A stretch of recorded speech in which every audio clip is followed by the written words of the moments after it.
하나님의 말씀은 요한복음 6장 1절에서 15절까지의 말씀입니다.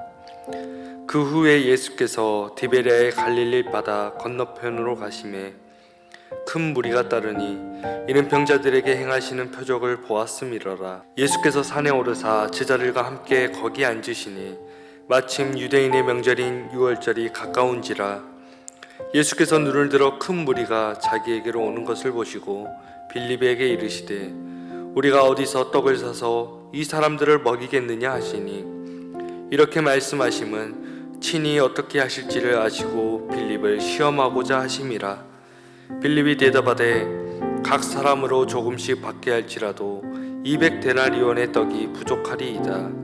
제자 중 하나 곧 시몬 베드로의 형제 안드레가 예수께 여짜오되 여기 한 아이가 있어 보리떡 5개와 물고기 2마리를 가지고 있나이다. 그러나 그것이 이 많은 사람들에게 얼마나 되겠사옵나이까. 예수께서 이르시되 이 사람들로 앉게 하라 하시니 그곳에 잔디가 많은지라 사람들이 앉으니 수가 5,000명쯤 되더라. 예수께서 떡을 가져 축사하신 후에 앉아있는 자들에게 나눠주시고 물고기도 그렇게 그들의 원대로 주시니라. 그들이 배부른 후에 예수께서 제자들에게 이르시되 남은 조각을 거두고 버리는 것이 없게 하라 하심으로 이에 거두니 보리떡 5개로 먹고 남은 조각이 12바구니에 찼더라. 그 사람들이 예수께서 행하신 이 표적을 보고 말하되 이는 참으로 세상에 오실 그 선지자라 하더라. 그러므로 예수께서 그들이 와서 자기를 억지로 붙들어 임금으로 삼으려는 줄 아시고 다시 혼자 산으로 떠나가시니라. 아멘. 오늘 본문에서 예수님은 이 디베랴의 갈릴리 바다 건너편으로 가셨습니다. 이미 많은 무리가 예수님을 따랐습니다. 이들이 예수님을 따랐던 이유는 예수님께서 많은 병자들을 고치신 표적을 보았기 때문입니다. 이때는 유월절이 가까웠습니다. 유월절은 애굽에서 핍박받던 이스라엘 백성들이 해방되던 해였습니다. 하나님께서는 백성들을 약속의 땅으로 인도하시면서 만나를 먹이셨습니다. 이 당시 로마의 압제에 있던 백성은 애굽에서 해방되었던 것처럼 이 독립을 원하였습니다. 자신들을 인도할 그 메시아를 기다렸습니다. 오늘 본문에서는 유명한 오병이어의 기적이 등장합니다. 오병이어의 기적은 예수님을 구원자로 보여주는 대표적인 표적 중에 하나입니다. 본문에서 예수님은 빌립에게 우리가 어디서 떡을 사서 이 사람들을 먹이겠느냐라고 말씀하십니다. 이는 예수님께서 이 제자들의 반응을 보기 위한 것이었습니다. 본문 7절의 말씀입니다. 빌립이 대답하되 각 사람으로 조금씩 받게 할지라도 200데나리온의 떡이 부족하리이다. 아멘. 이 예수님의 무릎에 이 빌립은 이 많은 사람들을 먹이기 위해서는 이 많은 돈이 필요하다고 말하였습니다. 이처럼 많은 사람들을 먹이기 위해서는 200데나리온 이상의 돈이 필요했을 것입니다. 그러나 제자들은 이 현실 앞에서 자신들이 지금 누구와 함께하고 있는지를 알지 못하였습니다. 눈앞에 보이는 그 문제만을 보았습니다. 한 아이가 가진 보리떡 5개와 이 물고기 2마리를 가지고 예수님께서 축사하셨습니다. 그리고 그곳에 있던 사람들에게 이 떡과 물고기를 나누어 주셨습니다. 이 남은 조각이 12바구니에 찼다라고 말합니다. 이 12이라는 수는 이스라엘의 이 12지파와 같은 상징성이 있습니다. 이를 통해 알 수 있듯이 예수님께서는 이스라엘 전체를 배부르게 먹이시는 분이라는 사실을 알 수 있습니다. 본문 14절에서 15절의 말씀입니다. 그 사람들이 예수께서 행하신 이 표적을 보고 말하되 이는 참으로 세상에 오실 그 선지자라 하더라. 그러므로 예수께서 그들이 와서 자기를 억지로 붙들어 임금으로 삼으려는 줄 아시고 다시 혼자 산으로 떠나가시니라. 아멘. 이 오병이어의 기적을 본 사람들은 예수님을 향해서 이 세상에 오실 그 선지자라 말합니다. 아마도 이들은 박해와 착취 속에서 자신들을 이끌어줄 정치적 지도자를 원하였습니다.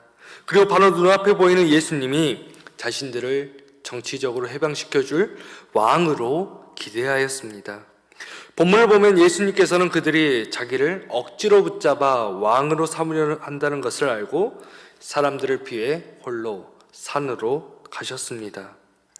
사람들의 반응은 예수님께서 이 광야에서 시험 받으신 그 사건을 떠올려 줍니다. 마태복음 4장 5절에서 6절의 말씀입니다.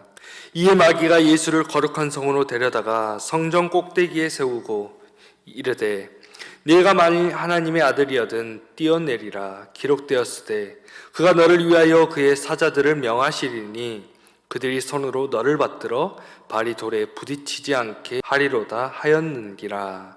아멘. 이 광야 시험 사건 때 높은 곳에서 떨어져 모든 사람들에게 이 메시아라는 것을 보이라는 사탄의 시험과 비슷해 보입니다. 사람들의 이런 반응 역시도 예수님을 십자가의 길이 아니라 다른 길을 걷게 하려는 시험처럼 보입니다. 이러한 반응 속에서 예수님께서는 홀로 떠나셨습니다. 십자가의 길을 걸으셨습니다. 사람들은 예수님만의 기적을 보았습니다. 이 기적을 통해 자신들의 그 필요를 채우고자 하였습니다. 그들은 전혀 이 하나님의 뜻을 알지 못하였습니다. 오늘 우리도 때로는 이 눈앞의 이 현실 속에서 하나님의 뜻을 보지 못할 때가 있습니다. 눈앞의 기적만을 보기 원할 때가 있습니다. 그러나 주님이 걸어가신 길은 십자가의 길이었습니다. 오늘 우리도 그 길을 따라 걸어야 할 것입니다. 오늘 하루도 우리를 위해 홀로 십자가의 길을 걸으신 주님을 보시기 바랍니다. 그리고 주님이 걸으신 그 길을 걸어가는 정읍중앙교회 성도님들이 되시기를 주님의 이름으로 축원합니다.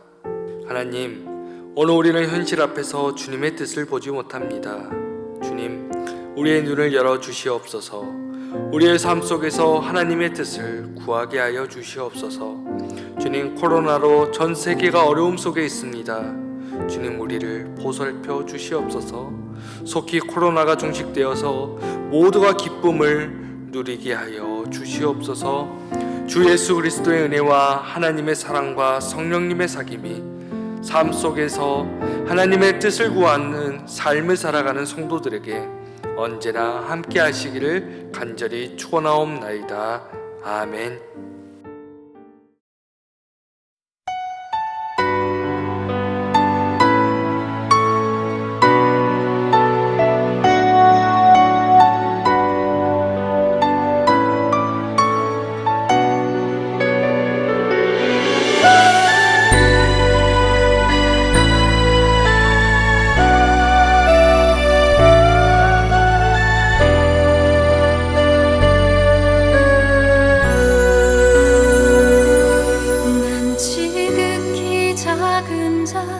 죄인 중에 괴수 무익한 날 부르셔서